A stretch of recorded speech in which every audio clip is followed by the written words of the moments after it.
ಮಾನ್ಯ ಅಧ್ಯಕ್ಷರೇ, ಸಚಿವರು ಎಲ್ಲ ಜಿಲ್ಲೆಗಳಲ್ಲಿ ಇದಕ್ಕೆ ಸಂಬಂಧಪಟ್ಟಂತೆ ಭೇಟಿ ಕೊಟ್ಟಿದ್ದೀರಿ, ರಿವ್ಯೂ ಮಾಡ್ತಾ ಇದ್ದೀರಿ. ನಿಯಮಾವಳಿಗಳನ್ನ ಬಾರಿ ಕಠಿಣ ಮಾಡಿರೋ ಕಾರಣಕ್ಕೆ ಹೊಸ ಎನ್ರೋಲ್ಮೆಂಟ್ ಆಗ್ತಾ ಇಲ್ಲ. ನಿಮ್ ನಿಯಮಾವಳಿಗಳಲ್ಲಿ ಮೊನ್ನೆ ಕಳಿಸಿರೋ ನಿಯಮಾವಳಿಗಳಲ್ಲಿ ಒಂದ್ ನಿಯಮಾವಳಿ ನಾನು ಓದ್ಬಿಡ್ತೀನಿ. ಇದನ್ನ ಕಾರ್ಮಿಕ ಹೆಂಗ್ ಮಾಡ್ಲಿಕ್ಕೆ ಸಾಧ್ಯ ಇದೆ? ಎಲ್ಲಾ ಕಾಮಗಾರಿಗಳ ವಿವರವನ್ನು ಪಡೆಯುವಾಗ ಕಡ್ಡಾಯವಾಗಿ ನಗರ ಸ್ಥಳೀಯ ಸಂಸ್ಥೆಗಳು ಪ್ರಾಧಿಕಾರಗಳು ನೀಡಿರುವ ನಿರ್ಮಾಣ ಪರವಾನಗಿ ನಕ್ಷೆಯ ಅನುಮೋದನೆಯ ಸಂಖ್ಯೆಯನ್ನು ಪಡೆಯತಕ್ಕದ್ದು ಅಂತ. ಇದನ್ನ ಕಾರ್ಮಿಕ ಯಾಕೆ ತಗೊಳ್ಬೇಕು ಅಂತ? ಪರ್ಮಿಷನ್ ಪ್ರಾಧಿಕಾರದ್ದು ನಕ್ಷೆ ತಗೊಳ್ಬೇಕಾಗಿರೋ ಮಾಲೀಕ. ಇದನ್ನ ಕಾರ್ಮಿಕರ ಕಾರ್ಡಲ್ಲಿ ನೀವು ತಗೊಂಡ್ಬರ್ಬೇಕು ಅಂತಂದ್ರೆ ಅವನು ಹೋಗಿ ಮಾಲೀಕನ ಹತ್ರ ಹುಡ್ಕೊಂಡ್ ಬರಕ್ಕೆ ಸಾಧ್ಯ ಇಲ್ಲ. ಇದೆಲ್ಲ ಸಮಸ್ಯೆ ಇದೆ. ನಿಮ್ ರೂಲ್ಸ್ ಅಲ್ಲಿ ಸಮಸ್ಯೆಗಳಿದೆ. ನಿಮ್ದೇ ರೂಲ್ಸ್ ಸರ್, ಇದು ನಿಮ್ದೇ ರೂಲ್ಸ್ ಇದೆ. ನಾನು ಅದಕ್ಕೆ ಹೇಳ್ತಾ ಇದ್ದೀನಿ, ನೀವು 15-11 ಮಾಡಿರುವಂತ ರೂಲ್ಸ್ ಇದು. ನೀವು ಕಾರ್ಮಿಕರ ಯಾವ ಮಾರ್ಗಸೂಚಿಗಳನ್ನ ಮಾಡಬೇಕು ಅಂತ ನಿಯಮಾವಳಿಗಳು ಇದೆ. ಸೊ ಈ ಹಿನ್ನೆಲೆಯಲ್ಲಿ ಕಾರ್ಮಿಕ 90 ದಿನಗಳ ಕಾಲ ಕೆಲಸ ಮಾಡಬೇಕು ಅನ್ನೋದು ಸರಿ ಇದೆ. ಏನಾರು ಇರ್ಲಿ ಸರ್, ಒಂದ್ ನಿಮಿಷ, ನೀವೆಲ್ಲದನ್ನ ಕೇಂದ್ರ ಸರ್ಕಾರಕ್ಕೆ ಆಗ್ತಾ ಕೂರಬೇಡಿ. 90 ದಿನಗಳ ಕಾಲ ಮಾಡಬೇಕು ಅಂತಿದೆ, ರೈಟ್. ಆ 90 ದಿನಗಳ ಕಾಲ ಎಲ್ಲೆಲ್ಲಿ ಕೆಲಸ ಮಾಡಬೇಕು? ಯಾರೋ ಒಬ್ಬ ಮೇಸ್ತ್ರಿ ಕೈಲಿ ಕೆಲಸ ಮಾಡ್ತಾನೆ, ಯಾರೋ ಒಬ್ಬ ಕಾಂಟ್ರಾಕ್ಟರ್ ಕೈಲಿ ಕೆಲಸ ಮಾಡ್ತಾನೆ. ಸೊ ಇದನ್ನೊಂದು ಅಫಿಡವಿಟ್ ತಗೊಂಡು ಮಾಡಿದ್ರೆ ಸುಲಭ ಆಗುತ್ತೆ ಕಾರ್ಮಿಕರಿಗೆ. ನೀವು ಎಲ್ಲೆಲ್ಲಿ ಕೆಲಸ ಮಾಡ್ತಾನೆ ಆ ಎಲ್ಲ ಮಾಲೀಕರ ಹತ್ರ ಡೀಟೇಲ್ಸ್ ತಗೊಂಡು ಬನ್ನಿ ಅಂತಂದಾಗ ಆ ಕಾರ್ಮಿಕ ಅಷ್ಟನ್ನು ಫುಲ್ಫಿಲ್ ಮಾಡ್ಲಿಕ್ಕೆ ಸಾಧ್ಯ ಇಲ್ಲ. ನೀವು ಒಳ್ಳೆ ಪ್ರಶ್ನೆಯನ್ನು ಕೇಳಿದಿರಿ. ನಾನು ಕಳೆದ 2016ನೇ ಇಸ್ವಿಯಲ್ಲಿ ಕೂಡ ನಾನು ಇದು ಖಾತೆಯನ್ನು ಹೊಂದಿದ್ದೆ.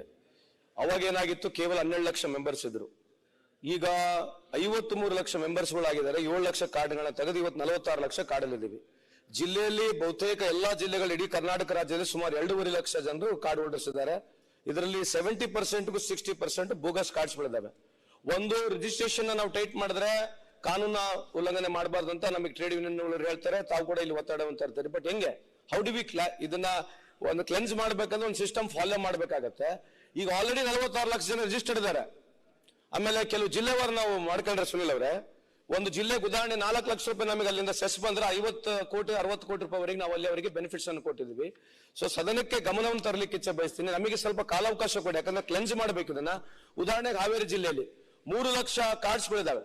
ಮೊನ್ನೆ ನಾವು ಸೋಷಿಯಲ್ ಆಡಿಟ್ ಮಾಡಿಸಿದ್ರೆ ಅದರಲ್ಲಿ ಸುಮಾರು 2,70,000 ಕಾರ್ಡ್ಗಳನ್ನ ಬೋಗಸ್ ಕಾರ್ಡ್ ಅಂತ ಗುರುತಾಗಿದೆ. ಕೇವಲ 30,000 ಮಾತ್ರ ಜೆನ್ಯೂನ್ ಕಾರ್ಡ್ಸ್ ಅಂತ ಕಾಣ್ತಾ ಇದೆ, ಅದು ಮೇಲ್ನೋಟದಲ್ಲಿ. ಬಟ್ ಸ್ಟಿಲ್ ನಾವು ಆನ್ಲೈನ್ ಸಿಸ್ಟಮ್ ಯಾಕೆ ತರ್ತಾ ಇದೀವಿ, ಈ ಮೆಕ್ಯಾನಿಸಮ್ ಯಾಕೆ ಹೇಳ್ತಾ ಇದೀವಿ ಅಂತಂದ್ರೆ, ಪ್ರತಿಯೊಬ್ಬರು ಅವನ ಹತ್ರ ಕಾರ್ಡ್ ಇದೆ. ಎಲ್ಲಿ ಮನೆ ಕಟ್ಟಿದೆ ಹೇಳಕ್ ಡೀಟೇಲ್ಸ್ ಇಲ್ಲ, ಮೇಸ್ತ್ರಿ ಯಾರು ಡೀಟೇಲ್ಸ್ ಇಲ್ಲ, ಎಲ್ಲಿ ಮನೆ ಕಟ್ಟಿದೆ ಅಂತ ಕೂಡ ಕೇಳಬಾರ್ದು ಅಂತಂದ್ರೆ ಬಹಳ ಕಷ್ಟ ಆಗತ್ತೆ ನಮಗೆ ಮಾಡ್ಲಿಕ್ಕೆ. ಅದಕ್ಕೆ ನಮಗೆ ಸಂಪೂರ್ಣವಾದ ಇನ್ನೊಂದು ಸ್ವಲ್ಪ ಕಾಲಾವಕಾಶ ಬೇಕಿದ್ರಲ್ಲಿ. ಯಾಕಂದ್ರೆ if we don't get the system in place, ಇದು ಕಂಪ್ಲೀಟ್ ಆಗಿ ಕಾರ್ಡ್ ನಾವು ಬೈಫರ್ಕೇಟ್ ಮಾಡಕ್ ಆಗೋದಿಲ್ಲ, ಜೆನ್ಯೂನ್ ಅವ್ರಿಗೆ ತರಕ್ ಆಗೋದಿಲ್ಲ. ಬಟ್ ತಾವೇನು ಕಳೆದ ಬಾರಿ ಕೇಳಿದ್ರಿ, ಯಾಕಂದ್ರೆ ಇದೇ ಮಾಹಿತಿ ನಮ್ಮಲ್ಲಿ ಇರ್ತಕ್ಕಂಥದ್ದು. ಬಟ್ ನಾನು ಖಂಡಿತವಾಗಿ ಪರಿಶೀಲನೆ ಮಾಡ್ತೀನಿ. ಆಮೇಲೆ ಇದು ಕನ್ಸ್ಟ್ರಕ್ಷನ್ ಬೋರ್ಡ್ ನಲ್ಲಿ ಏನಿದೆ ಅಣ್ಣ, ಇದು 1 ವರ್ಷಕ್ಕೆ ಮಾತ್ರ ಕಾರ್ಡ್ ಇರುತ್ತೆ, ಆಮೇಲೆ ರಿನ್ಯೂವಲ್ ಮಾಡ್ಬೇಕು ಅವರು. ನಾವು ಕಳೆದ ಬಾರಿ ತಾವೇನು ಕೇಳಿದ್ರೆ ಅದಕ್ಕೆ ಯಾಕೆ ಸ್ಟ್ಯಾಟಿಕ್ ನಂಬರ್ ಸೇಮ್ ಇದೆ ಅಂತಂದ್ರೆ ನಾವು ಚೇಂಜ್ ಮಾಡಕ್ ಹೋಗಿಲ್ಲ. ನಮಗೆ ಯಾರನ್ನ ತೀರೋಗಿದ್ರೆ ಅಥವಾ 60 ಇಯರ್ಸ್ ಆದ್ಮೇಲೆ ಅವ್ರು ಸರೆಂಡರ್ ಮಾಡಬೇಕು, ರಿನ್ಯೂವಲ್ ಆಗಿದ್ರೆ ಮಾತ್ರ ನಮಗೆ ಡಿಫರೆನ್ಸ್ ಗೊತ್ತಾಗುತ್ತೆ. ಸರ್, ಈಗ ನಾವು ಬೋಗಸ್ ಕಾರ್ಡ್ಗಳನ್ನ ತೆಗೆಯೋದಕ್ಕೆ ನಮ್ ಯಾವುದೇ ವಿರೋಧ ಇಲ್ಲ. ಮತ್ತೆ ಬೋಗಸ್ ಕಾರ್ಡ್ ಇಲ್ಲ ಅಂತ ಹೇಳಿ ನಾವು ಎಲ್ಲೂ ಹೇಳೋದಿಲ್ಲ, ಸಿಕ್ಕಾಪಟ್ಟೆ ಇದೆ. ಯಾಕಿದೆ ಅಂತ ಹೇಳಿದ್ರೆ, ಇತ್ತೀಚೆಗೆ ಈಗ ಒಂದು 5-6 ವರ್ಷದಿಂದ ಈ ಕಡೆ ಕಾರ್ಮಿಕರಿಗೆ ಈ ಸೌಲಭ್ಯಗಳನ್ನ ಜಾಸ್ತಿ ಕೊಟ್ರಿ. ಅವ್ರ ಮದುವೆಗೆ ಹಣ ಕೊಟ್ರಿ, ಅವ್ರ ಮಕ್ಕಳ ಎಜುಕೇಶನ್ಗೆ ಕೊಟ್ರಿ, ಎಲ್ಲವೂ ಕೂಡ ಇಲಾಖೆ ವತಿಯಿಂದ ಕೊಡ್ಲಿಕ್ಕೆ ಶುರು ಮಾಡಿದ್ರ ಮೇಲೆ ಅನೇಕ ಜನಕ್ಕೆ ಕಣ್ಣು ಬಿತ್ತಿದೆ, ಇದರಿಂದ ಸೌಲಭ್ಯ ಪಡಿಬಹುದು ಅಂತ ಹೇಳಿ. ಆ ಕಾರಣಕ್ಕಾಗಿ ಕೆಲವರು ಅಪ್ಲೈ ಮಾಡ್ತಾ ಇದ್ದಾರೆ. ಅದು ನೀವು ತೆಗೆದಾಕೋದ್ರಲ್ಲಿ ಏನೂ ತೊಂದರೆ ಇಲ್ಲ. ಆದ್ರೆ ನಿಜವಾದ ಕಾರ್ಮಿಕನಿಗೆ ಹಿಂಸೆ ಆಗ್ತಾ ಇದೆ. ನಿಮ್ ರೂಲ್ಸ್ ಅನ್ನ ಫುಲ್ಫಿಲ್ ಮಾಡ್ಲಿಕ್ಕೆ ಆಗ್ತಾ ಇಲ್ಲ. ಒಂದು ಸರಳೀಕರಣಗೊಳಿಸಿ ಏನ್ ಮಾಡ್ಬೋದು ಅಂತೇಳಿ ಅಧಿಕಾರಿಗಳು, ತಾವು ಯಾರಾದ್ರೂ ತಜ್ಞರಿದ್ರೆ ಯೋಚನೆ ಮಾಡಿ ಆ ನಿಜವಾದ ಫಲಾನುಭವಿ ಯಾರಿದ್ದಾನೆ ಅವನಿಗೆ ಕೊಡ್ಬೇಕು.